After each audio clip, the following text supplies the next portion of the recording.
الله أكبر الله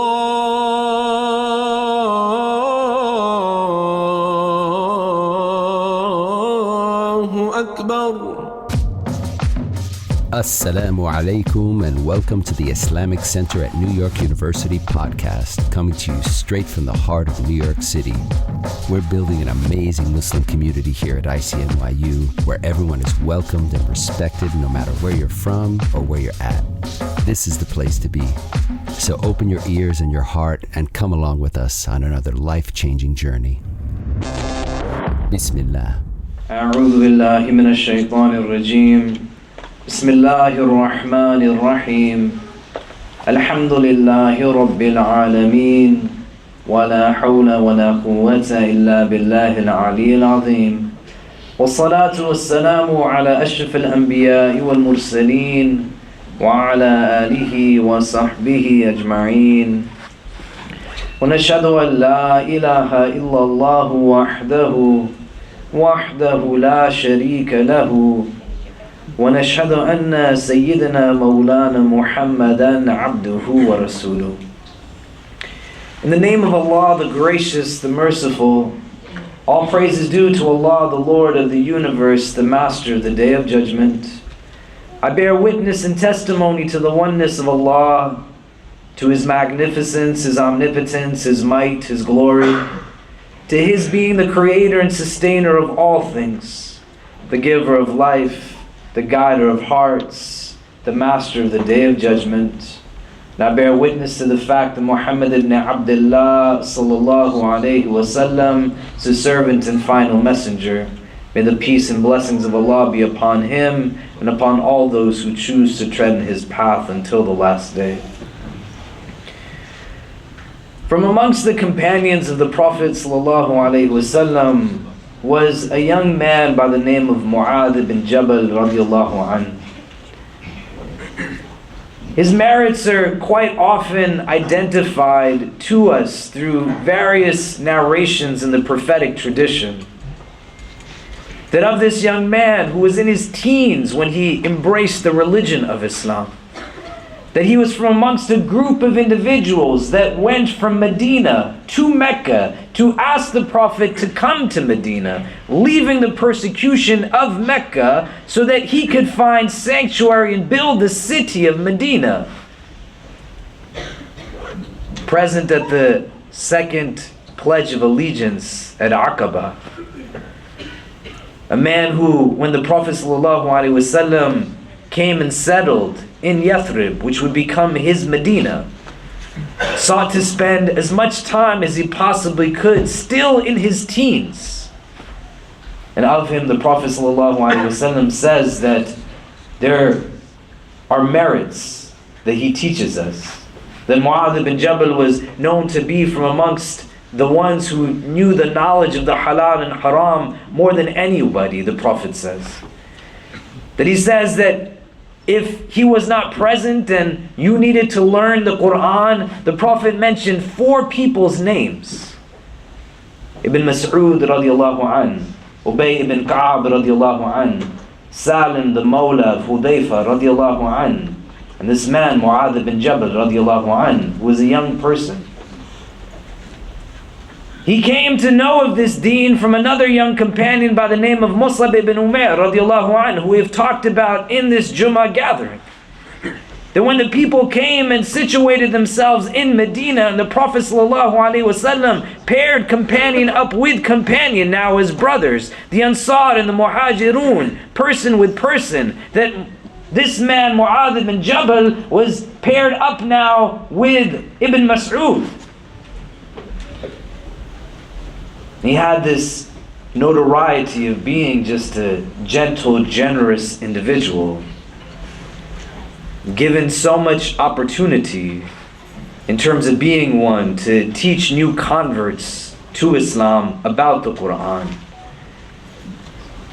to be in a place where his recognition and his name is something that many likely know, but he was deeply beloved to the Prophet ﷺ.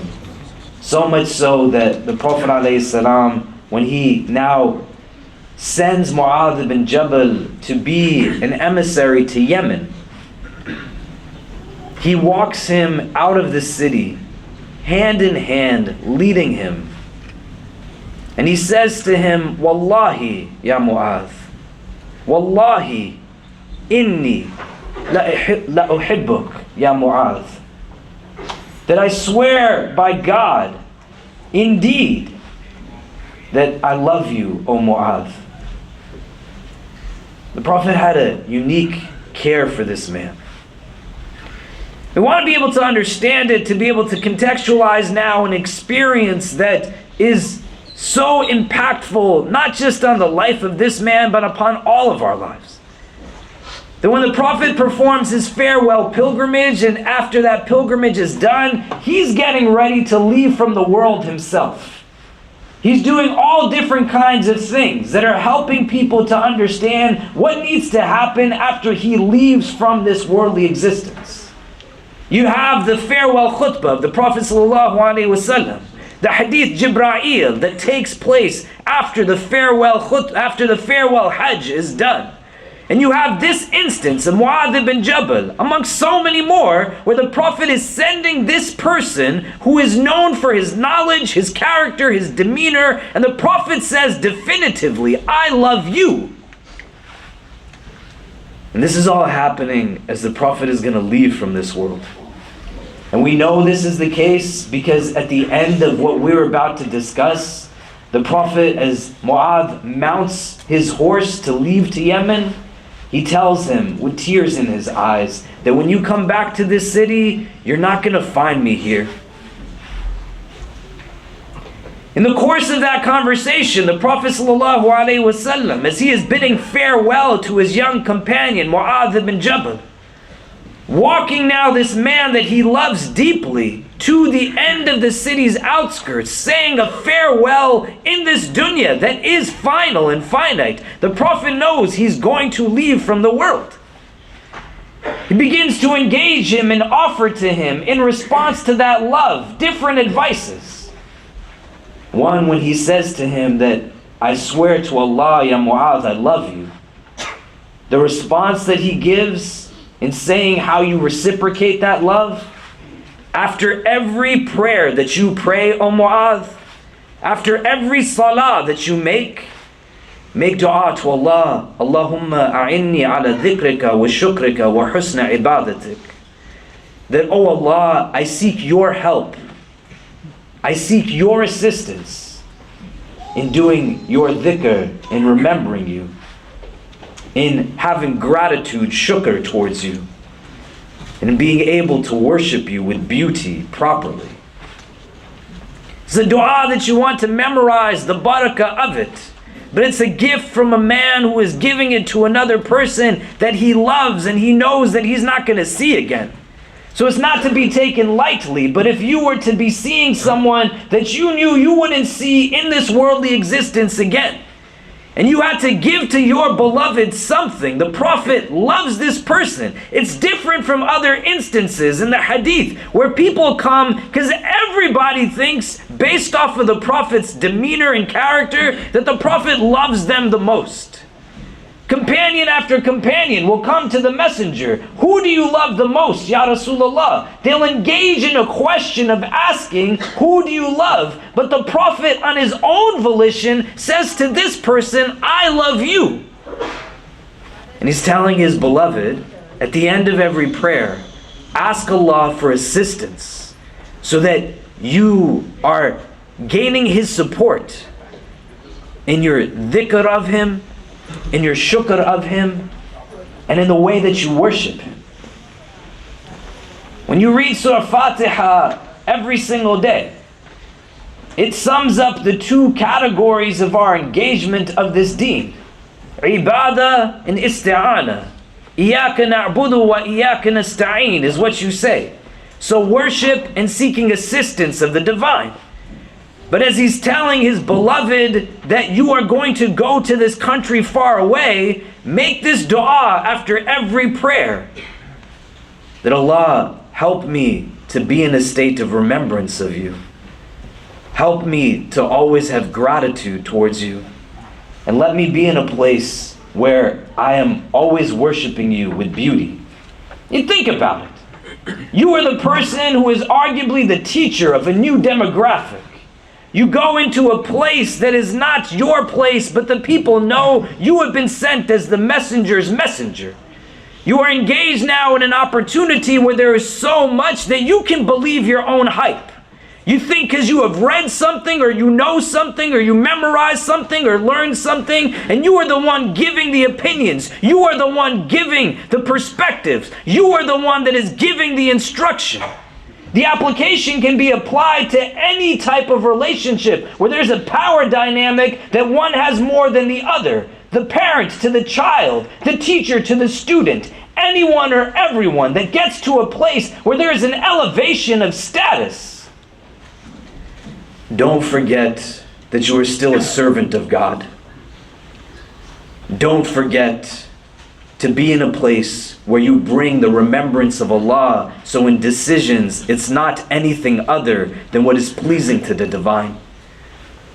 Be in a place where you let yourself be rampant in gratitude and appreciation through whatever it is that you just don't recognize the ni'mah, the blessing, but the one who gave you the gift, al-mun'im, at every juncture. And allow for yourself to understand that if Mu'adh ibn Jabal is making dua to ask Allah to assist him in being able to perform his worship more beautifully, that if he can perform his worship with more beauty, definitely you and I always have places that we can improve upon it. Can we have everybody please move up, being coming close? If there's any carpet in front of you, if you could fill it so that we can fill up the entire space. For the sisters, there's a lot of room towards the back of the room as well, so we can make room for people who are joining. We'd appreciate it.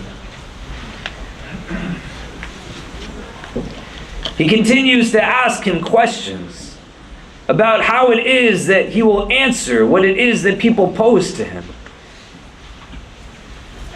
Mu'adh ibn Jabal, he says that I will look to the book of Allah. And he says, if you don't find the answer there, what will you do? And he says, then I will look to the sunnah of the Messenger sallallahu alaihi wasallam. And he says, if you don't find it there, then what will you do? And he says, then I will utilize reasoning, engage in ijtihad. The nuance here is important because he's not saying sallallahu alaihi wasallam to Mu'adh ibn Jabal that the answer is not in the Quran, but he's saying if you search and you can't find it, what are you going to do next? And then if you can't find it upon your searching, what are you going to do next? And they're going and continuing still in this way. And then as Mu'adh gets upon his mount, the Prophet ﷺ, he is saying goodbye to one that he loves. The tears are coming from his eyes. And he is giving him these questions to see if he's ready to take on this task. Mu'adh ibn Jabal, he's speaking now to the Prophet to inquire, what are these tears from? He says, when you come back to this city, you're going to find my grave in this city. You're not going to find me. And Mu'adh ibn Jabal still leaves. He still gets done what it is that he has to get done. And the Prophet gives him 3 parting advices that are imperative for each of us to understand wherever we might journey in this world. As his beloved companion is leaving, he says to him that be mindful of Allah wherever you are. Ittaqillaha haythu ma kunt.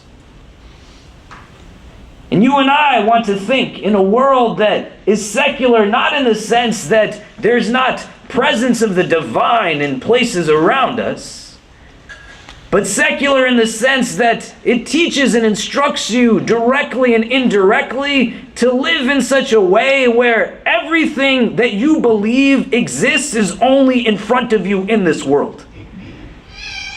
That your pursuits are about nothing other than the acquisition of the world. Successes are only understood in terms of what it is that I might gain from the world. The mode in which I will elevate somebody else's status in my eyes is purely based off of how it is that they have acquired the world.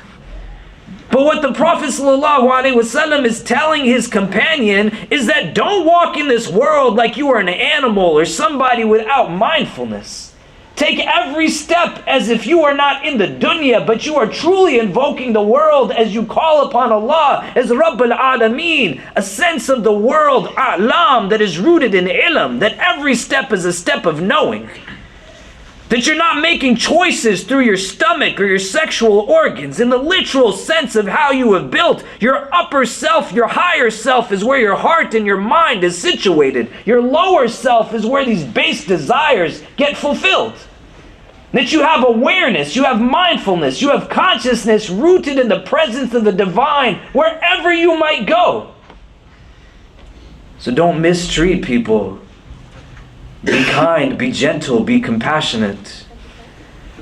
When you walk into your house and nobody can see you other than the children that you talk to, those children's hearts are not meant to hold on to adult emotions that no child should ever have to contain in themselves. Ittaqillah, have consciousness of the divine. When you are in a place where you are in a gathering just with your friends, even if they are your friends, be mindful of Allah. What you are saying in those gatherings are arguably more important than what you might say in a public space. Wherever you go, be conscious of the divine. When you're feeling alone and there's nobody around you that really gets what it is that you're going through. When you're in a place where even you turn to Muslims and all they can do is tear you down so that they can deal with their own insecurities in an unhealthy way and seek to build themselves up upon foundations that make no sense. Be mindful of Allah. Allah is with you wherever you are, closer to you than your own jugular vein. Be in a place where you understand that no matter what this world throws at you, the divine is with you.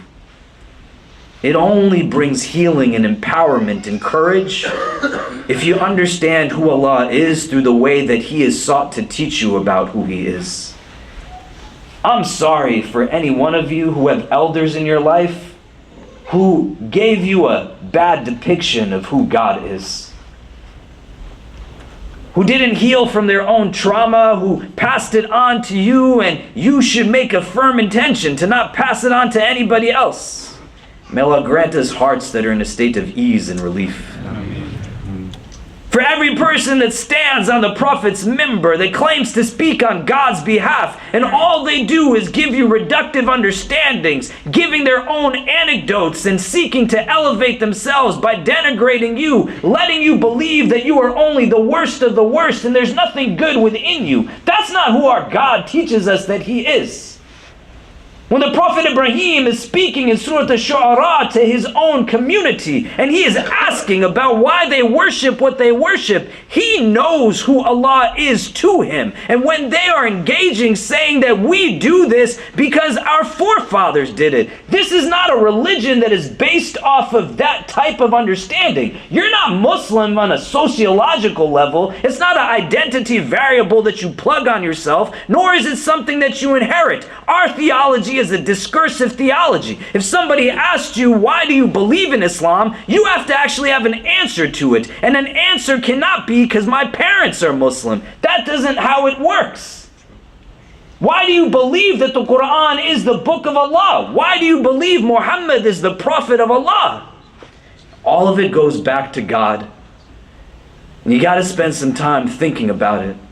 Mu'adh ibn Jabal, who's a young man when he converts to Islam, and as a young man becomes one of the 4 people that the Prophet says, there's over 120,000 companions at the last khutbah of the Prophet of God. Of these people, the Prophet says, 1 out of 4 that you should learn from Quran from is this man Mu'adh ibn Jabal. He knows who God is to him. So when he is leaving from the Prophet and told that when you come back, I'm not going to be here, don't worry, Allah is always with you. And may the remembrance of our God always be a source of comfort for us. But if you haven't taken a moment to think about who Allah is to you, then that remembrance won't be a source of healing. that consciousness is not going to be something that gives that sense of strength. When you talk about Allah to others, just be mindful as to what kind of depiction you're giving to people. There's a lot of people in this room who the children that we were still exist within us. And there's a lot of us in this room who range from across age backgrounds. And for many, the understanding of the divine gets depicted by elders in our existence that did not honor the rights of the children that we were meant to honor. We utilize all kinds of terminologies, all kinds of justifications to not only push young people away from us, but also push them away from an understanding of who Allah actually is. So you want to take this and just be mindful. حَيْثُ مَا كُنْتَ, wherever you are, and let it be something that is not trivialized to a place where people believe that their belief in Allah should create paralysis within them and make them afraid to make decisions. These were people who their belief in God had them be bold enough to think they could change the entire world. Their belief in God had them not feel bad that their companions struggled, that they could still be kind and gentle because of the God they believed in, and help people walk through their struggles. So his first advice to his beloved Mu'adh ibn Jabal, ittaqillah haythu ma kunt, be mindful of Allah, have taqwa of Allah wherever you might be. And then he says to him in his second advice, as he is leaving from this place, that follow up a bad deed with a good one. Itba' sayyi'at al-hasana. And then he gives the reason for it. Tamhuha, he says. It'll erase it. It'll wipe out the bad deed. This man is one of the 4 people that the Prophet named to go learn the Quran from. If you didn't find the Prophet, you go ask one of these 4 people. Mu'adh ibn Jabal is one of them. He defines him in the hadith as being a person who knows more about the permissible and impermissible than anyone else. And he's telling him, you still have capacity to do things that you shouldn't do. He's not saying to him that you made it, you're not going to ever do anything wrong. But both to be able to be aware and acknowledge the fact that you have the capacity to do other than what Allah intends for you to do. And the notion is that you have this consciousness from the first advice that allows for you to acknowledge that capacity and to not be in a place where you move away from it, but you understand that you have been built in such a way that you will make mistakes, and so you don't double down on the mistake, but you own up to it, and then you take this step of replacing the bad deed by following it with a good one. And that's what the hasanat does to the sayyat, the Prophet's saying here, that it'll wipe it out. You don't want to engage in reflection that's self-deprecating. And the transition has been made in a really weird way amongst Muslims, a generalization I'm comfortable making, where the prophetic admonition is to tell the individual, be mindful of your acts. And you walk into most spaces and you meet people who are always telling you why you're doing something wrong, but they somehow never acknowledge what they do that's wrong. You have a prophet who sought istighfar 70 times a day, at a minimum. What is he seeking forgiveness for? An individual who is categorically understood to be masoom. If you have gone days, weeks, months in your life without saying sorry to the people you interact with the most, there's something wrong, man. It's not possible that you could be in engagement with people that you live with, that you share space with, that you interact with, and there's not something that happens that you could have done differently. But embedded within this advice is also the recognition that, Ya Mu'adh, you have the ability to do what is wrong, but you also have the ability to remedy it and do what is right. All of it goes back to a recognition of the fact that you have potential and capacity. So don't get stuck in a place where the self-deprecation takes heed over everything, but engage in real contemplation and reflection and understand that yes, I could do something that's wrong, but I also have the ability to do what is right. So where I do wrong, I'm going to follow it up with a righteous act, and where I'm doing right, I'm going to continue to do more of it. And the wrong and the right is not limited to what it is that we constantly think about in these ways. Because gossiping is haram, man. Being abusive is haram. Aisha radiallahu ta'ala anha, she says of the messenger, "Lam yadrib Rasulullahi imra'atan wala ghulaman wala waladan qat," that the messenger of God never struck a woman or a servant or a child ever. You're in a place where if you've been given time in this world to remedy things, then remedy them now.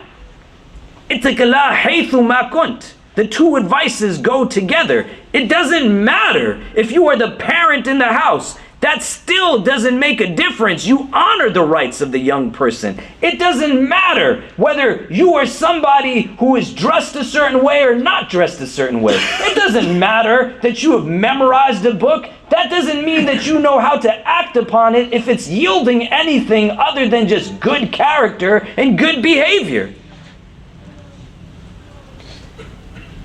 You want to be able to wipe that book out with some of these things. You got to first be able to acknowledge it. And if you have just moments left in a place, the transient nature of this city, there's no guarantee that when you leave for a summer that you're going to come back any place. Allah knows best how long we live in this world. Then make sure the land that you did something wrong on is going to testify that you did something right upon it. Don't leave it to chance. He's telling this man who is known for his grace, his dignity, his knowledge, his understanding, as he's sending him to teach people about the religion, don't forget that you can make mistakes too, and follow those things up with good actions as the means to wipe that bad thing out. And then the third advice that he gives to him, he says, خَالِقِ النَّاسِ, that engage the people بِخُلُقٍ حَسَنٍ, with a beautiful character. This deen isn't about breaking people down. Think about these three advices that he's giving to him. He's not telling him, make sure you continue in memorizing this, or make sure you continue in deepening this ritual and practice. All of it is about states of the heart. All of it is about how those states will then impact how you engage with this world, its creation, humanity, people. That's all it's about. The companions asked the Prophet ﷺ about a person who was known for praying a lot of prayers and giving a lot of charity and doing a lot of things, but that her neighbor was harmed by her tongue. And the Prophet ﷺ says definitively in the hadith, La khayra fiha, there is no good in her. Hiya min ahl nar, she is from the people of Jahannam. May Allah protect us from this. Then they ask him about somebody who doesn't really do more than the minimums. But the people, they are protected from her tongue. That she's not hurting anybody. And he says, Hiya min ahl al-jannah, she is from the people of paradise. If you've come to pray Jumu'ah every Friday for years of your life, what should your heart commission your body to be doing? Should it be instructing your body that it's okay for you to talk poorly about people? You want to be in a place where you understand that the metric through which you can assess the actual impact from prayer, from recitation of Quran, from fasting, charity, whatever else that you engage in ritualistically, fundamentally the state of your heart is indicative based off of how it is that you honor the rights of creation around you. And so give people glad tidings Uplift them before you even think about bringing them down. Embody the hadith that the best of you is those who greets the ones he knows and the ones that he does not know. Smile in such a way that it actually becomes a sadaqah for the people that you're smiling in their faces. And just think, try to contextualize it. In tears, this man who came from Medina to Mecca when the Prophet's life was terrible in Mecca, invites him to Medina after he and about 70 people come to Mecca saying, this is where you can build this thing.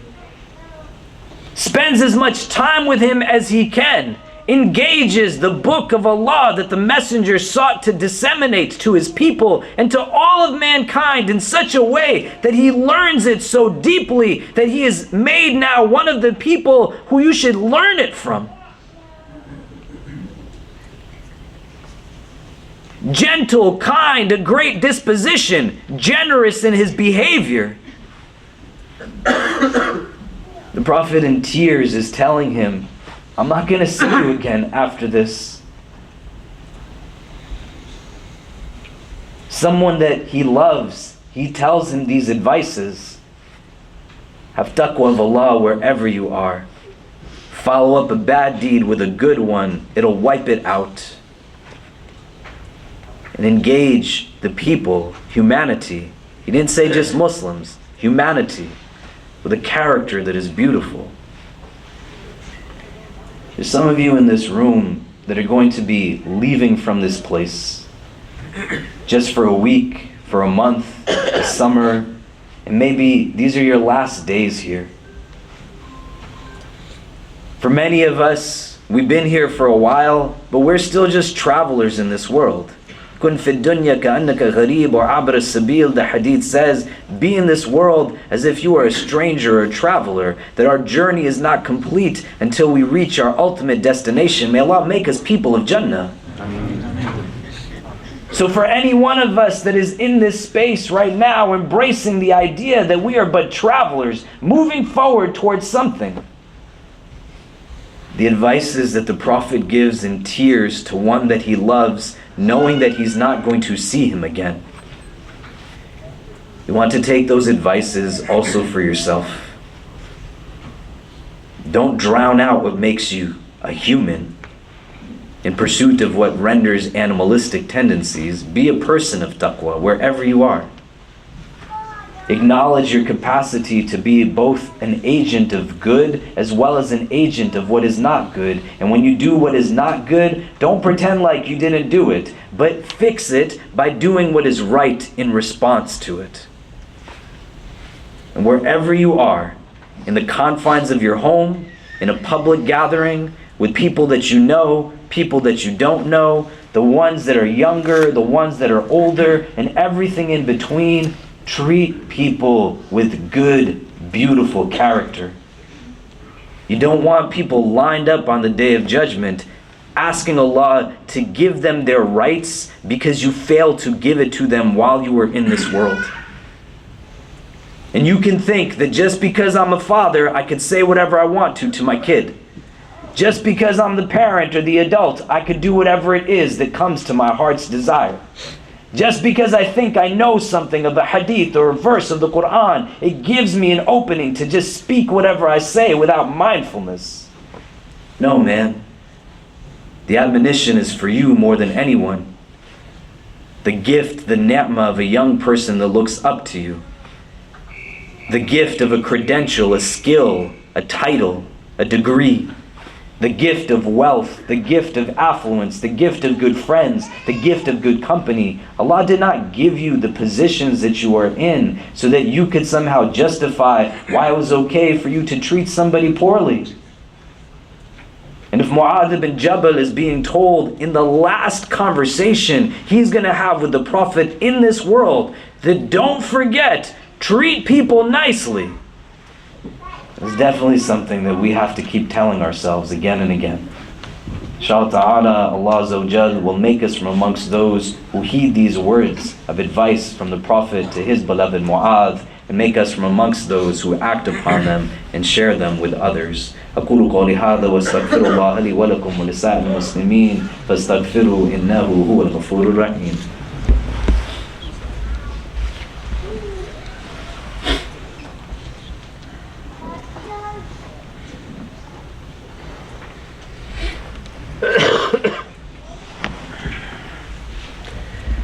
إن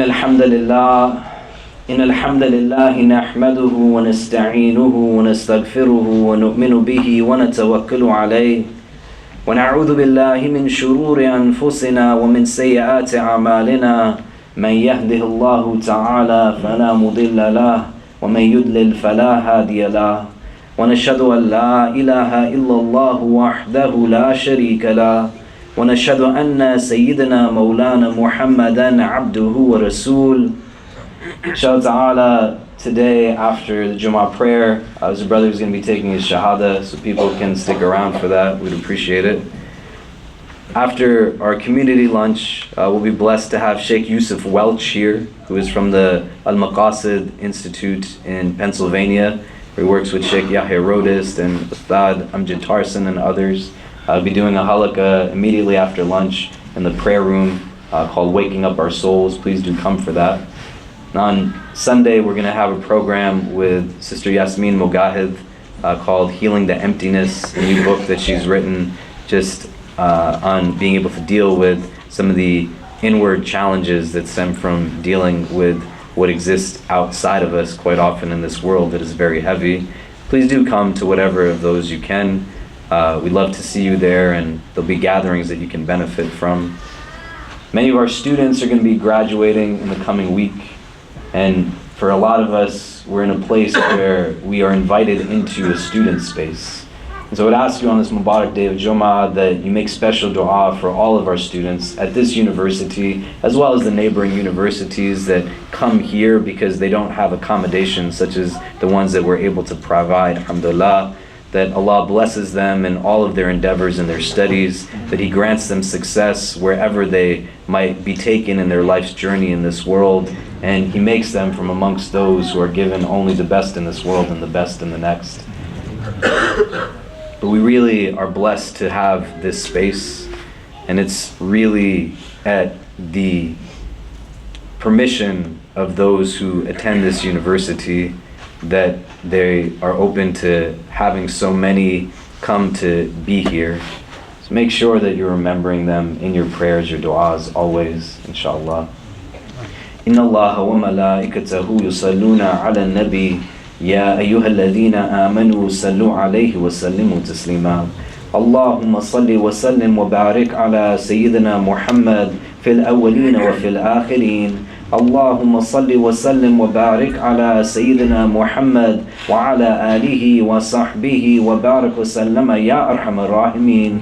اللهم إنك عفو كريم تحب العفو فاعف عنا يا مقلب القلوب ثبت قلوبنا على دينك. اللهم اجعلنا من المخلصين اللهم اجعلنا من المخلصين اللهم اجعلنا من المخلصين. We begin this supplication in your name, Ya Allah, and beseech you to send your choicest salutations upon your most beloved sallallahu ta'ala alayhi wasallam. We ask that you shower your infinite mercy upon this gathering, granting each and every one who is present here and our loved ones only the best in this world and the best in the next. We ask, Ya Allah, that if all of us are meant to be together only at this time, at this place, whether we are young or old, male or female, regardless of our race, our ethnicity, our social class, our country of origin, our cultural heritage, whether we are Muslim or come from a different walk of life, Ya Rabbi, if our individual hearts are meant to be in the presence of all other hearts that are gathered here, only at this time, at this place, then gather us all together again in the best of places in the world beyond this one.